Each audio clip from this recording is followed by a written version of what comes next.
Alright, so last time we dove into the core idea of energy-based transformers, or EBTs, framing System 2 thinking as an optimization process guided by a learned verifier. The big promise was that this could unlock deeper reasoning across different types of data, all without needing specific task labels during training. But, like any new approach, it's not perfect yet. Let's look at the hurdles and where this might lead. So, what are the current headaches with EBTs? First off, remember how EBTs generate predictions by running an optimization loop? That means you've got extra knobs to turn, the step size, how many steps to take. Get these wrong, and your training goes haywire, like trying to bake a cake with the oven temperature swinging wildly. It's crucial for stability. Second, it's just more computationally hungry. Think of it like this: a standard transformer model is like a quick calculation. An EBT has to run that calculation multiple times, tweaking things each time, which takes more time and energy. More gradient calculations mean more work for the GPU. Third, we've pushed EBTs up to 800 million parameters, which is pretty big, but we haven't gone bigger because, well, GPUs are expensive. However, the trends we see suggest they should scale even better than current models if we had the resources. It's like seeing a rocket engine that works great now, but we need to test it on a bigger ship. Finally, there's a tricky spot with data that has lots of different possibilities, like generating images based on a text description. If the description is a cat, there are many ways to draw a cat. EBTs, especially with their current setup, sometimes struggle here. It's like they assume there's only one best way to draw a cat, but the world is full of different cats. This might be tied to how they learn the energy landscape, which we'll touch on later. Okay, despite the limitations, the story isn't all uphill struggle. What's the exciting takeaway? EBTs seem to be scaling faster than the current state-of-the-art, Transformer++, during the initial training phase. This isn't just for text, it holds for images and video too. It's like finding a faster way to build a bigger, smarter engine. And here's the kicker: this speed advantage isn't just about training. During inference, when the model is actually making a prediction, EBTs can potentially scale better too. How? Because they can think longer, dynamically deciding how much effort to spend on each step, and they can check their own work, self-verify. This leads to better generalization, meaning they handle new, unseen data much better than models that just spew out answers without thinking. So, wrapping up the main points, EBTs offer a fresh perspective, a potential paradigm shift, combining faster scaling and smarter thinking to push the boundaries of what foundation models can do. Just a quick note before we dive deeper into the details. The authors want to give credit where it's due, acknowledging helpful discussions and the computational resources provided by Delta and Delta AI, supported by the NSF and the state of Illinois. And of course, there's a long list of references that underpin this work, connecting it to the broader landscape of AI research. We won't go through them all, but it's good to know the intellectual lineage. Now, let's peek into the future. What are the next big questions and possibilities for EBTs? First, there's this fascinating phenomenon called the reversal curse. Imagine training a language model with Tom Cruise's mother is Mary Lee Pfeiffer. It learns that. But ask it, who is Mary Lee Pfeiffer's son? And it often stumbles. It fails to learn the symmetric relationship. Why? One theory is that traditional models only update the part of the network related to the answer token, not the question token. EBTs, by predicting in the input space, might keep both the question and answer tokens relevant during updates. So, a big question: can EBTs help overcome this curse? It's a test of whether this different approach fundamentally changes how relationships are learned. Second, remember those hyperparameters, the step size and number of steps? Right now, they usually stick to 2 or 3 steps. But what if we let them think longer? More steps could mean more sophisticated reasoning, but it also makes training harder to stabilize. Finding ways to train EBTs with more steps is a key challenge for boosting their System 2 capabilities. Continuing with the future directions. Third, think about world models, models that understand the environment and can plan actions within it. EBTs, with their ability to model the joint distribution of states and actions, are a natural fit. You could imagine training an EBT to understand the current situation and possible future actions, then using it to find the action sequence that minimizes the energy towards a desired goal state. It's like having a model that doesn't just predict the future, but actively plans how to achieve a specific outcome. Fourth, EBTs don't necessarily have to replace everything. They could be used as a powerful System 2 backbone, verifying the outputs of a lighter, faster System 1 model like a standard transformer. For tasks where speed is critical, like real-time chatbots, you might use the fast model. But for complex problems requiring deep analysis, you could kick in the EBT for a second opinion or a deeper dive. It's about having the right tool for the job, balancing speed and depth. More future possibilities. Fifth, while transformers are great, they can be memory-intensive. Recurrent neural networks, RNNs, are often more efficient for sequential data. Plus, there's evidence our brains use recurrence. So, exploring recurrent energy-based models, maybe leveraging architectures like Mamba, could be a path forward for latency-sensitive applications.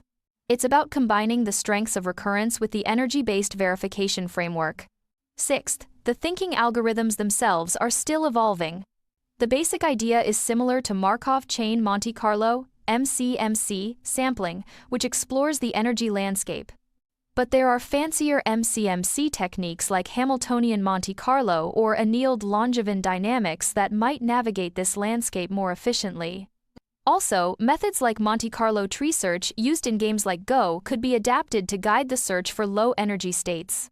Improving these algorithms is crucial for making the thinking process more effective. Wrapping up the future work section. Seventh, multimodal learning is huge. Can we build multimodal energy-based models? EBMs offer a neat way to represent alignment between different modalities like text and image with a single energy score. This could simplify joint training and capture dependencies more naturally. Eighth, we've touched on the lack of resources limiting scaling to larger models. Getting more GPUs is essential to test EBTs at the scale of truly massive foundation models and see how they behave qualitatively at that level. Ninth, remember the struggle with multimodal distributions like generating diverse images? We need to find better ways to train EBTs to capture these complex landscapes effectively. 10th, there's a philosophical angle. The authors argue that models might fundamentally understand inputs differently than outputs. Since outputs don't directly influence the model's internal state at the moment of prediction, maybe the representations for outputs aren't as rich or understood as those for inputs. This supports the EBT approach, which makes predictions in the input space, potentially allowing for richer understanding of the predictions themselves. Investigating this hypothesis is another interesting direction. Let's look at some extra experiments that provide more insight. First, Figure B. OwnEA compares using 10 samples versus 2 samples for self-verification. Remember, self-verification is checking if the model's top answer is indeed the best one. The graph shows that when trained on smaller datasets, adding more samples from 2 to 10 doesn't always help, and sometimes even hurts performance. Why? Because the model might find adversarial examples low energy but incorrect answers. But as the model gets bigger and trained on more data, the benefit of checking more samples increases, and these adversarial issues seem to fade away. It suggests that scale helps create a smoother, more reliable energy landscape.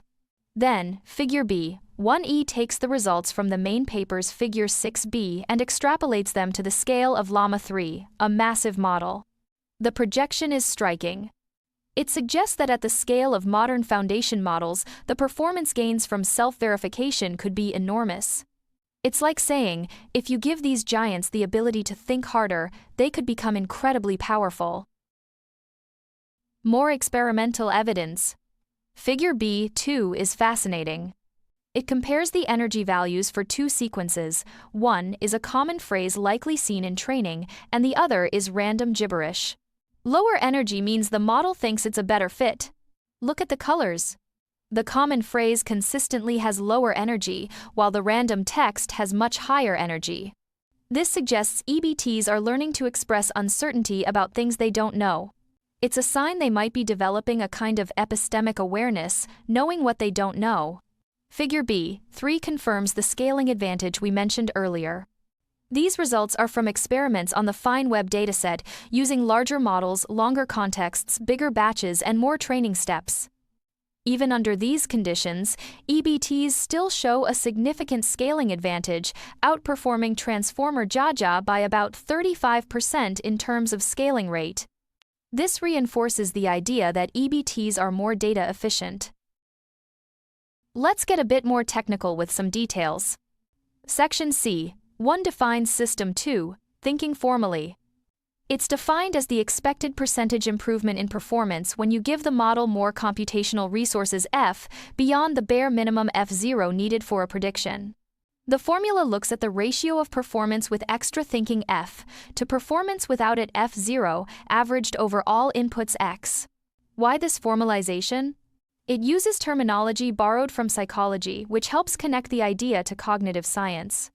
It also avoids confusing terms like inference or test time, which can be blurry in areas like continual learning. And importantly, it's general enough to apply to any metric, accuracy, perplexity, FID, etc. Continuing with details. C2 talks about two flavors of EBTs, SOAN and STU. Think of SOAN as the workhorse model, optimized for stable training and good pre-training performance. STU is tuned specifically for maximizing System 2 thinking capabilities. They have different hyperparameters like how gradients are handled between steps and whether they use regularization techniques. Figure C1 shows their scaling behavior side by side. Interestingly, STU models start a bit higher y-intercept but scale slightly faster. Since scaling rate matters more in the long run, the overall trends observed with SOAN should generally hold for STU and maybe even be better asymptotically.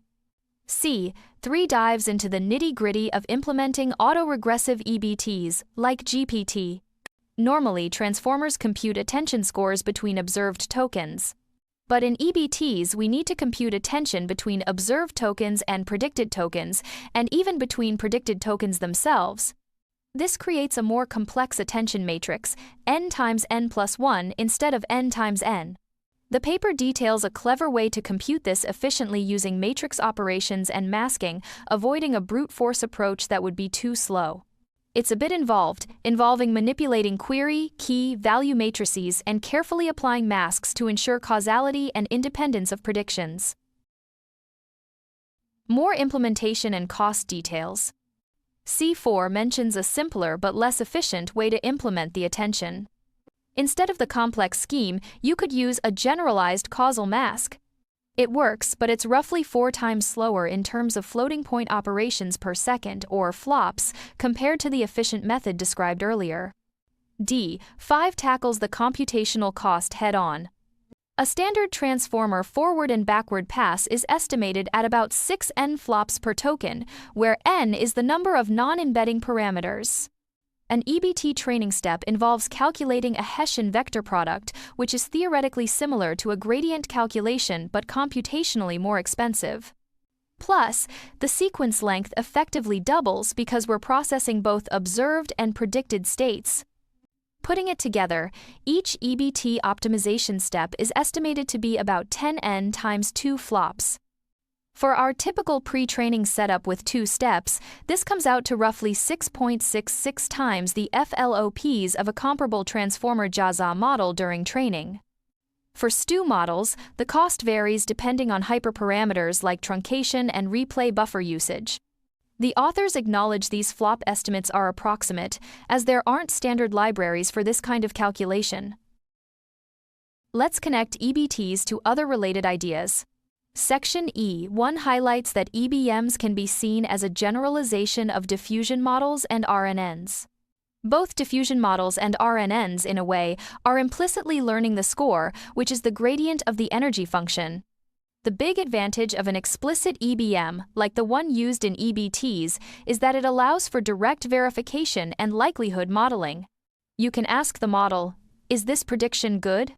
and get a direct answer. Diffusion models, on the other hand, typically need a separate model to estimate likelihoods, and they can accumulate errors over their many denoising steps. Figure E1 illustrates this. Diffusion gets supervision at every step, while EBM gets it only at the end, allowing it to learn the whole landscape. More related work and cognitive aspects. E2 briefly mentions other EBMs, like the energy transformer, but notes it's architecturally different. Other approaches like E-arm, EBR, and residual EBMs exist, but they often use contrastive objectives which can suffer from the curse of dimensionality. The EBT training process can also be viewed as a form of denoising score matching, similar to diffusion, but perhaps simpler in its direct optimization approach. Section F introduces additional cognitive facets that EBMs might enable. Facet 1 is dynamic allocation of computation. Because EBMs and diffusion models can iterate, they have the potential for infinite depth, theoretically achieving Turing completeness with external memory. Standard feed-forward networks or simple RNNs don't have this. Facet 4 is compositional reasoning and systematicity. Humans excel at combining known parts to solve new problems, like using familiar verbs with new objects. Current models often struggle here. EBMs, by composing energies, can enable this kind of compositional generalization and systematicity, allowing for zero-shot generation of novel combinations and iterative correction of compositions. This is seen as a promising path towards human-like systematicity. Now, let's address some potential counterarguments raised by the authors. G 1.1 deals with the term System 2 thinking. They acknowledge it's a debated term in psychology. They prefer it because it connects to cognitive science, extends to scenarios like continual learning, and provides a conceptual entry point. They're not claiming EBTs replicate the full complexity of human cognition, but rather view it as a useful umbrella term, like learning is a broad term in ML, encompassing various processes. It aims to unify different ideas around reasoning and inference time computation. G 1.2 addresses the common belief that chain of thought, CoT, prompting is sufficient for advanced reasoning. The authors argue against this, pointing out flaws. CoT operates on discrete tokens, limiting granularity. It's an external procedure, not an intrinsic model capability. And each token gets a fixed amount of computation, unlike human reasoning, which can allocate more effort to critical steps. EBTs, by allowing variable computation per step, align better with this idea of flexible, effort-driven reasoning. Finally, Section H provides a simplified introduction to energy-based models for those who might be less familiar with the concept. Think of a standard feed-forward neural network like Figure H-ONA. You give it an input X and it spits out a prediction Y. Simple. An energy-based model, as shown in Figure H-1EB, takes a different approach. It learns a compatibility function, often called an energy function E of x, y, that applies to all possible pairs of inputs x and outputs y. Intuitively, it's like learning a score or a measure of how well y fits with x. A low energy score means a good fit, high energy means a bad fit. This allows the model to represent multiple plausible outputs y for a given input x, each with its own energy score. The core challenge then becomes, how do you train such a model to learn this energy landscape, and how do you actually use it to generate samples or make predictions? This is the foundation upon which EBTs are built. So, to wrap things up, we've seen that energy-based transformers offer a compelling new way to think about System 2 thinking, using optimization and a learned energy function. They show promise with faster scaling, better inference capabilities through thinking, and improved generalization. Of course, they have limitations and there's plenty of work to be done.